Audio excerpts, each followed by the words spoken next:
आपकी कुछ चीज़, आपकी आदत की कुछ छाप आपके बच्चों में आपने देखी, बेटियों में देखी हो? आती है। कौन सी आपको आदत आपकी लगती है जो बच्चों में गई आपके? मेरे ख्याल है बहुत टॉकेटिव हैं सारे मेरी तरह। और आपकी कौन सी आदत गई अंजला में? सारी बुरी बुरी मगर उस पे जचती है, उस पे अच्छी लगती है। सारी। लेकिन ऐसी कौन सी चीज़ है जिसको आप देखते हो कहते भाई मैं एग्जैक्टली इस उम्र में ऐसी थी, मतलब दिखने में तो वाकई ऐसा है कि आप कहते एग्जैक्टली थी, लेकिन हाँ, जैसे मुझे ज्वेलरी पहनने का बहुत शौक था, मेकअप करने का बहुत शौक था, और वो बिल्कुल अंजला है। या सफाई का, मुझे अपना कमरा सजाने का, वो अंजला के अंदर आया है। तो मेरी तो बहुत सारी चीज़ें। अभी तो भाई ब्यूटी पेजेंट के लिए भी गई हुई है ये अंजला। मैं पिछले पिक्चर्स भी देख रही थी, मिस यूनिवर्स के लिए गई। हाँ, मिस यूनिवर्स के लिए गई हुई, क्योंकि अभी हम उस पर ज़्यादा बात इतना कर नहीं रहे। लेकिन मैं पिक्चर्स सोशल मीडिया पे देख रही थी, ज़ैनब ने भी पिक्चर्स शेयर की हुई थी। इनकी एक और चीज़ बड़ी कॉमन है, वो ये कि दोनों अपनी माओं के साथ बहुत ज़्यादा अटैच थे। और जवेरिया की दोस्ती इनकी अम्मा के साथ भी बड़ी थी। मैं ज़रा उसकी आपको दिखाती हूँ, एक झलक भी दिखाती हूँ, ज़रा वो दिखाएंगे ज़रा वीडियो। निटिंग कर रही हैं दोनों साथ में, अरे कितनी प्यारी लग रही है अम्मी। हाँ, मुकाबला चल रहा है जल्दी। अम्मी लगी हैं अपनी कोई बात कर रही हैं बेचारी। और अच्छा, आंटी से ज़्यादा आपकी किस चीज़ की बात होती थी? मेरी निटिंग के बारे में, कलर्स, कौन सा धागा अच्छा है, कौन सा मोटा धागा है, और बस फिर मुझे कहती थी तुम शादी कर लो, बस जल्दी से तुम शादी करो। हर वक्त वो बस मुझे कहती रहती तुम शादी कर लो। बहुत ही क्यूट, बहुत प्यारी। आई एम श्योर कि जब आपने अपनी माएँ तो खुश होती हैं। वैसे जवेरिया मुझे बताएं कि जब आपका इतना प्यारा अभी ज़िंदगी में एक दिन आया, एंड क्योंकि शौद भाई की मदर और आपकी मदर भी एक साल में ही चली गई, कितना मुश्किल था जब वो माँ जिसके साथ आप बड़ी अटैच रही हो, बड़ी खिदमत भी की हो, और वो आपकी वो मतलब ना उनकी ख्वाहिश तो होगी कि मतलब जवेरिया भी सेटल हो जाए। हाँ, तो कितना मुश्किल था उस वक्त? बहुत मुश्किल था। यकीन करें, ऐसा खालीपन सा था, कुछ कमी सी थी। लेकिन अल्लाह ज़िंदगी दे, मेरी खालाएँ बहुत प्यारी हैं। तो मेरी खाला वहाँ थी, मेरी ममानी वहाँ थी, और वो दोनों मेरी माँ जैसी हैं। बस उन्होंने मुझे पैदा नहीं किया है, मगर पाला उन्हीं दोनों ने। तो वो दोनों मेरे सर पे खड़ी थी माँ की तरह। और मैं दो ही लोगों से मिलके अपने निकाह पे सबसे ज़्यादा रोई थी, एक अपने भाई से, जिब्रान से, और एक इससे। बस इन दोनों से गले लग के बहुत रोई, क्योंकि वो कुछ तार होते ना। जिब्रान अम्मी से बहुत अटैच मेरा भाई रहा सारी ज़िंदगी, और उसने मेरी माँ की बहुत खिदमत की। तो बस वो उससे मिलके मुझे बस मेरा दिल सब फट गया। और फिर ये क्योंकि मेरा बेस्ट फ्रेंड है, और पता नहीं इससे ना मेरे हर रिश्ता है मेरा इससे जुड़ा हुआ। तो वो बस सब इसी के ऊपर निकल जाता है मेरा सारा प्यार, मोहब्बत, रोना, सब इसके ऊपर निकल जाता है। अच्छा शौद भाई, देखिए जो भाभी है वो तो इस फील्ड से नहीं है, तो उनके लिए शुरू से मुश्किल तो नहीं हुआ कि नहीं जी लड़की दोस्त नहीं होनी चाहिए? वो छोटी उम्र में हमारी ज़रूर शादी हुई थी, मगर वो बहुत समझदार लड़की है, और उसने जितना मेरा साथ दिया है, तो मुझे नहीं लगता कि ये सफ़र मेरे लिए इतना आसान होता अगर वो साथ ना देती। तो उसने हर कदम पे, हर जगह, क्योंकि मुझे लगता है, जो मैं बेटियों से भी कहता हूँ जब शादी मैंने की है, मैं कहा बेटा शौहर के साथ आपने ऐसे खड़े रहना है जैसे आप उसका साया हैं, छूटना नहीं है। अच्छा वक्त आए तब भी साथ रहना है, बुरा वक्त आए तब भी साथ रहना है। और मिसाल के तौर पे तुम्हारी माँ है, तुमने सारी ज़िंदगी देखा है, हमारे ऊपर कोई टाइम गुजरा हो, उस लड़की ने बस मेरा साथ दिया है। शौद भाई, कोई ऐसे कोई वाकई टाइम आपकी लाइफ में भी आया, क्योंकि हमने तो आपको माशाल्लाह से ग्लोरियस टाइम, या अल्लाह हमेशा आगे आपको ग्लोरियस टाइम में देखें, कि आप किसी स्ट्रगल फेज़ में आए हो लाइफ में? हाँ, शुरू का टाइम था ऐसा, बल्कि एक टाइम तो बड़े मज़े का था जब मैंने ख़ुदकुशी की कोशिश की थी, और सारी ज़िंदगी सुनते रहे हराम मौत, हराम मौत, हराम मौत। लेकिन कुछ वक्त ऐसा आया जिसमें मुझे लगा कि नहीं, मुझे ख़त्म कर लेना चाहिए ख़ुद को। एंड आप उसकी शादी आपकी हो चुकी? मेरी शादी हो चुकी थी, मेरी अरीबा भी पैदा हो चुकी थी। तो वो टाइम बहुत एक सख्त ऐसा गुजरा था, और वो बस आखिरी लम्हे थे। तो जब मैं खाने लगा था कुछ, तो आसमान की तरफ मेरी नज़र गई, अल्लाह से कुछ मेरी दिल ही दिल में बात हुई, और मैंने ना ये सोच के वो फेंक दिया, और मैंने अल्लाह से कहा कि हराम मौत है, बहरहाल अच्छी चीज़ तो नहीं है इस तरह मरना, लेकिन अल्लाह पाक देख ले। बस इतना कुछ दिल ने कहा, कुछ मामला हुआ।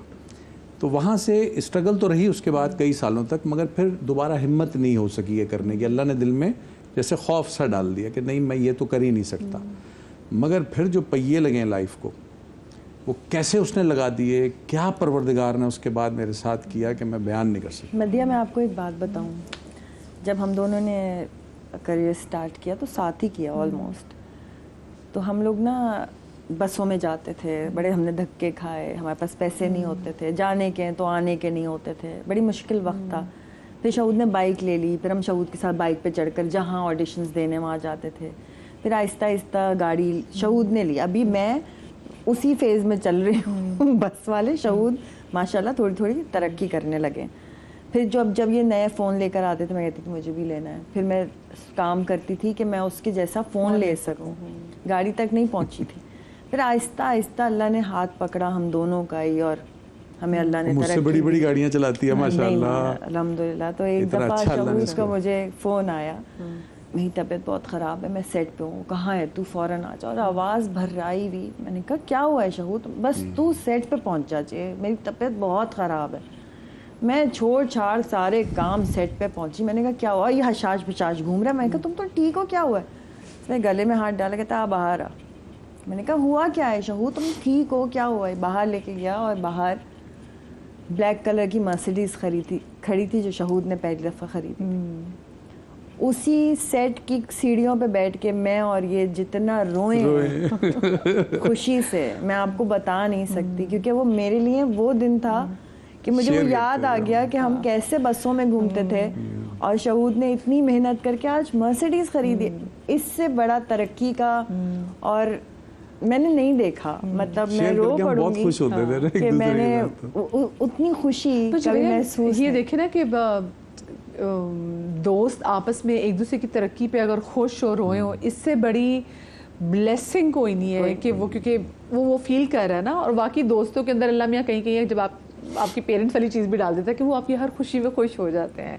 अच्छा चौधरी, आपकी आंखों में आंसू क्यों आए हमारी बात सुन के? क्योंकि वो आपकी वो बॉन्डिंग, जब आप बात बता रहे हैं कि जब इंसान ने इतनी स्ट्रगल की हो और जब इतनी खूबसूरत चीज़ है ना कि आप लोग खुश हो रहे हो कि आपने एक मकाम तक आप पहुँचे। और जो शहूद ने बताया कि एक डार्क टाइम आया था, और ऑफ कोर्स इंसान के दिमाग में इतनी डार्कनेस आ जाती है, उसको कुछ और समझ में नहीं आता। अपने आप को आफ्टर योर मदर्स डेथ कितना डिफरेंट देखते शहूद, और कितना अम्मी के जाने ने आपको चेंज किया? देखो मदिया, मैं सच बताऊं, मेरी माँ एक बहुत अच्छी दोस्त थी। माँ वो थी ही नहीं। अब्बू का भी यही है, मेरे अब्बू बहुत अच्छे दोस्त थे। लाइफ में जब पहली बार मैंने बताया ना साइमा को मैंने पसंद किया था, तो लड़के अक्सर अपने दोस्तों में बताते हैं ना जाके, मैंने आके अपने बाप को बताया था कि एक लड़की पसंद आ गई अब्बू। तो इस तरह के दोस्त थे। तो मैंने असल में माँ बाप नहीं खोए, मैंने दोस्त खोए। तो अब्बू भी इतने ही क्लोज और सारा कुछ, और अब्बू के जाने से तो मैं बहुत डिस्टर्ब था। मुझे लगता था जैसे मेरी किसी ने बैकबोन पकड़ के निकाल दी हो, अब मेरी कमर में हड्डी नहीं रही। लेकिन अम्मी के जाने से वक्ती तौर पे, चूँकि वो बीमार बहुत रही, उनका हॉस्पिटलाइजेशन, भागना दौड़ना, उसमें मैं बहुत बिजी रहा। तो जहनी तौर पे भी मैं थका हुआ था और जिस्मानी तौर पे भी मैं बहुत थका हुआ था। तो अम्मी के जाते ही मुझे नहीं ये एहसास हुआ। अम्मी के जाने के 3 दिन बाद से मुझे थोड़ा सा हिट करना, हाँ, हिटिंग शुरू हुई। और वो मुझे लगा जैसे मैं अब ज़िंदा ही नहीं हूँ, और अगर मैं ज़िंदा भी हूँ तो मैं हूँ क्यों। अपनी ज़ात को नफ़ी होते हुए पहली बार इतना शिद्दत से मैंने अम्मी के जाने के बाद महसूस किया था। हालांकि मुझे लगता था मैं अब्बू के जाने से बहुत डिस्टर्ब हूँ, और मैं रहा काफ़ी अरसे रहा। उन दिनों में एंजलीन, हम साथ काम कर रहे थे, तो एंजलीन वाज वो मुझे बिल्कुल देख रही थी, तो उसको बिल्कुल पता था कि मैं कहाँ से गुजर रहा हूँ। तो वो शूट पे भी मुझे कहती थी तू घर चला जा, मैं संभाल लूँगी, तू चला जा। मगर था मैं डिस्टर्ब। अम्मी का नहीं मुझे अंदाज़ा था। मुझे लगा नहीं, अम्मी चूँकि बहुत अरसा, अब्बू भी बीमार होकर काफ़ी अरसे के बाद गए, तो मुझे लगा कि मैं थका हुआ हूँ, मैं इसलिए फील कर रहा हूँ कि अब्बू जल्दी चले गए, आपको शायद इस चीज़ का भी ज़्यादा कहता है कि हाँ। लेकिन हालांकि अच्छी पक्की उम्र थी हमारी, हमको बच्चे तो नहीं थे, हम इन चीज़ों को फेस करने के लिए कहीं ना कहीं मेंटली रेडी भी थे। लेकिन वो ऐसा टाइम था कि मुझे लगा कि मैं हूँ ही क्यों, अब वजह क्या रही है मेरी जीने की। अम्मी का कमरा खाली हो गया था ना, हम अम्मी के कमरे में तो बैठते थे। मैं नीचे उतरता ही नहीं था, मैं तो उतरता था बाहर निकल जाता था। अम्मी के रूम की तरफ मुझसे जाया नहीं जाता था अम्मी के जाने के बाद। अभी माया का हुआ ना, माया मुझे बता रही थी कि उसकी वालदा का जब हुआ तो वो नींद में कह रही है मैंने ज़िंदगी में पहली बार स्लीप वॉक की है। इससे पहले मैं कभी नहीं करती थी, और मैं चलती भी आई हूँ और अम्मी के रूम में आके बेड पे लेट के मैं सो गई हूँ। सुबह उठ के पता चला कि अच्छा मैं कबों में आ गई। मैं अम्मी के रूम से घबराने लगा था। साइमा रोज़ जाती थी, सफाई भी करती थी, अम्मी की खुशबू ही नहीं जाती थी। माया भी यही बता रही थी कि खुशबू नहीं जा रही अम्मी की। तो अम्मी का दुपट्टा आज भी मेरे पास है, वो अक्सर रख लेता हूँ तकिए पे और लेटा होता हूँ, तो वो अम्मी की खुशबू मुझे आती रहती है। लेकिन माँ के जाने से ये फील आई थी कि मैं ज़िंदा ही क्यों हूँ। और जवेरिया,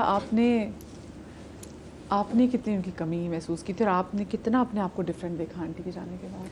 या मेरा बहुत डिफरेंट शहूद का जैसे हुआ ऐसा मेरा नहीं लगी हुई थी। लेकिन मुझे एकदम से ये एहसास हुआ कि अब मैं माँ हूँ। ये अम्मी के जाने के बाद ना एक बड़ी जिम्मेदारी आ गई, क्योंकि तीनों छोटे बहन भाई और तीनों की जिम्मेदारी मुझ पर। यहाँ पे ये छोटे बेटे थे और आप बड़ी बेटी थी। बहरहाल हैं तीनों बड़े ही माशाल्लाह, अपने अपनी जगह सेटल हैं। लेकिन मुझे वो कभी एहसास नहीं था कि मैं माँ हूँ। मुझे पता था अम्मी देख लेंगी। जब अम्मी नहीं रही ना, तो एकदम मुझे लगा मुझे देखना है, अब तो मैं ही हूँ। और वो सब पलट के मेरी तरफ देख रहे थे कि अब आप बताएं क्या करना है। तो वो जो एक एहसास हुआ ना, जिम्मेदारी आई एकदम से, और मुझे ये पता चला कि मुझे जोड़ के रखना है। अब और कोई और ग्लू नहीं है मेरे अलावा, जो करना है मुझे करना है। तो वो बहुत मुश्किल। अम्मी वो माँ पेरेंट्स वो धागा होते हैं जो तमाम तर मोतियों को ना एक साथ पिरो। रिटायर हूँ, बीमार हूँ, बूढ़े हूँ, मगर जिंदा हूँ। खुदा की कसम, आपको लगता है आप जीत जाएंगे, सब कुछ कर लेंगे, लेकिन अगर ना रहें कुछ तो बच्चों, मैं तो फिर भी शुक्र है अल्लाह का कि मैंने अपने माँ बाप की एक भरपूर उम्र देखी। उन्होंने अपने बच्चों की शादियाँ अपने हाथों से की, सब कुछ करके वो इस दुनिया से गए। बहुत से बच्चे तो ऐसे हैं कि बड़े ही नहीं होते और माँ बाप नहीं होते। जब वो बड़े होना शुरू करते हैं तो वो माँ बाप उनके दाएं बाएं होते ही नहीं है। और मेरे तो दोनों बहन भाइयों के साथ तीनों के साथ यही हुआ ना। पहले पापा बहुत जल्दी चले गए, फिर अम्मी चली गई। तो अभी तो बहुत वक्त बाकी था। और फिर ये एहसास भी बहुत हुआ कि अब मेरे लिए दुआ करने वाला कोई नहीं रहा। माँ चली गई। नहीं, मगर इसमें एक और कमाल बात भी है। कहते हैं जब तक माँ बाप जिंदा हैं वो तुम्हारे लिए दुआ भी करेंगे, तुम्हारे लिए अमल भी करेंगे, और जिस दिन वो इस दुनिया में नहीं रहेंगे तुम्हारे लिए यही काम खुदा करना शुरू कर देगा। इससे खूबसूरत बात क्या है?